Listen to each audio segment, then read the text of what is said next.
In the year of 1977, an anime named Voltes 5 started airing on Japanese TV channel Asahi in the middle of the year. It ran for 295 days with a total of 40 episodes. Even though by this time period where mecha animes became mainstream, and the anime being made by arguably one of the more prominent studios, Voltes 5 didn't make an impact in Japan compared to other franchises related to it.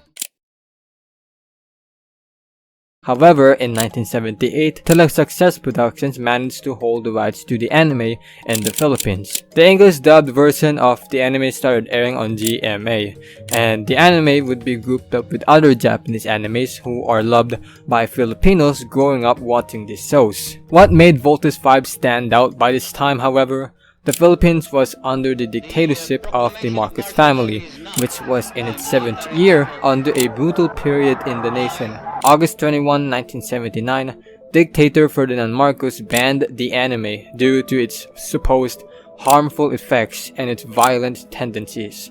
Many speculate that the ban was made due to the anime featuring a rebellion against an authoritarian regime. We all know what the dictator does with rebellions and protests. A further salt to the wound for the viewers of the anime was that it was banned at the time where the show was wrapping up, resulting in hundreds of thousands of its viewers not able to see the ending of the anime for years. A research paper made by PhD student Joanna Luce Buenaflor Obispo focuses on the love of the show by many Filipinos. The paper explains that the anime's depiction of various teen characters given magical powers have inspired many young Filipinos by this time to be more imaginative, especially in a time of brutality and oppressive period of their lives being tucked away by their favorite show, indicating that the anime's rebellious tendencies towards tyranny have resonated with the many Filipinos who would wish to fight against their own tyranny, an almost humorous yet bitter sense of irony.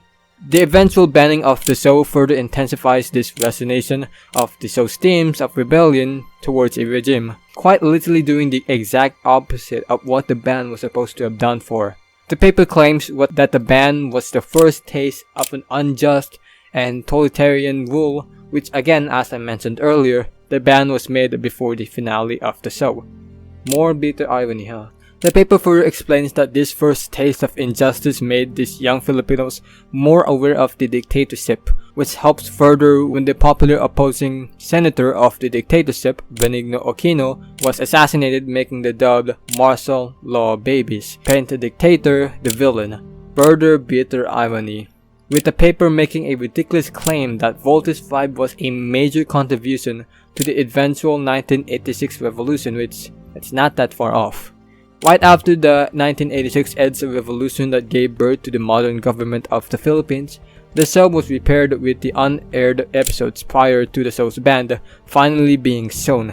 The timing of Voltes 5 could not have been better as the country was showing strong signs of economic success. Televisions have become more available to most Filipinos, helping the show to become more popular, with key parts of the show being etched into Philippine culture and television. Funny enough, at the time of the new century, a congressman from Davao Oriental called to the House of Representatives to ban the show again for its violent tendencies. It didn't work out for the congressman, as the show wasn't banned and instead became more of a cultural phenomenon in the nation, with the show inspiring musicians, clothing chains, and sculptures. As for a personal takeaway for me, I have never watched Voltes 5, but I have heard of it.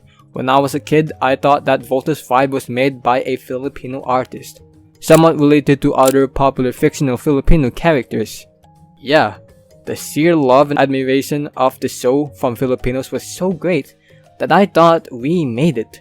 To say the least, the Philippines practically owns Voltes 5, and I know that might sound like a baseless claim made to just make people click on the video, but I think that due to the cultural impact the show has made, it has practically become our own, which to further validate that point, Voltes 5 Legacy. On May 8, 2023, the live-action Filipino adaptation of Voltes 5 premiered on the same channel that first aired the anime. The studio that helped make the original anime, named Toei Animation's parent company, Toei Company, was asked to help GMA in its videographic department. And to say the least, the production looked like this to this. It was a big upgrade. The series was however directed by Mark A. Reyes. who also directed Encantadia, one of the most boring and slow-paced shows ever. Would that translate to Voltes 5 Legacy having a slow-paced, filler-filled, badly made script, a story that would be criticized for? Well, the show wasn't entirely perfect, as many people criticized the poor delivery of the acting as well as the dialogue between the characters being quite shallow. And what the fuck is this? Was this really needed? But I'd argue that this show wasn't terrible. For the whole 90 episodes, sure, there are some fillers and unnecessary additions, but it is a really good show, and I think that I am sure this is a gift to the Filipinos who had to wait for a decade just to see the finale. Plus, holy shit, the VFX was really consistent. From the beginning to the end, there were no problems with the fight scenes whatsoever. And in general, the show looked really good. I'd argue to myself to make an entire analysis of the show, but I'd also argue that the only way to explain the show is that it's just really cool. Just go watch one of the fight scenes and you realize that it's just really cool. There is no need to just explain the whole story or critique the live adaptation. It is better to go just check it out for yourself and witness the awesomeness of it. To summarize the entire video, I would like to explain the Cobra effect, also called perverse incentives. Describes unintended negative consequences when a reward or incentive is offered to solve a problem.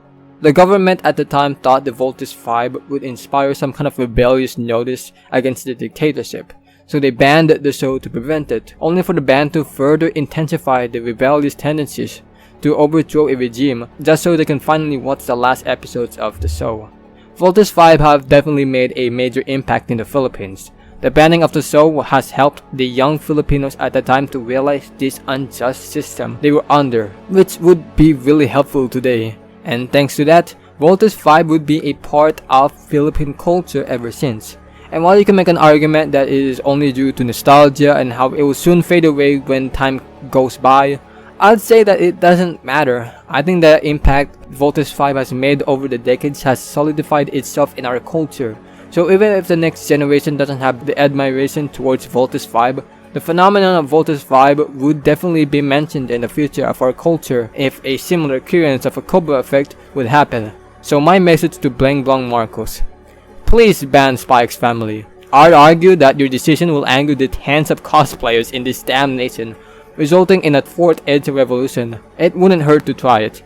Or maybe an anime martial law if you want some apologists to defend your decision by saying anime is bad. It's up to you.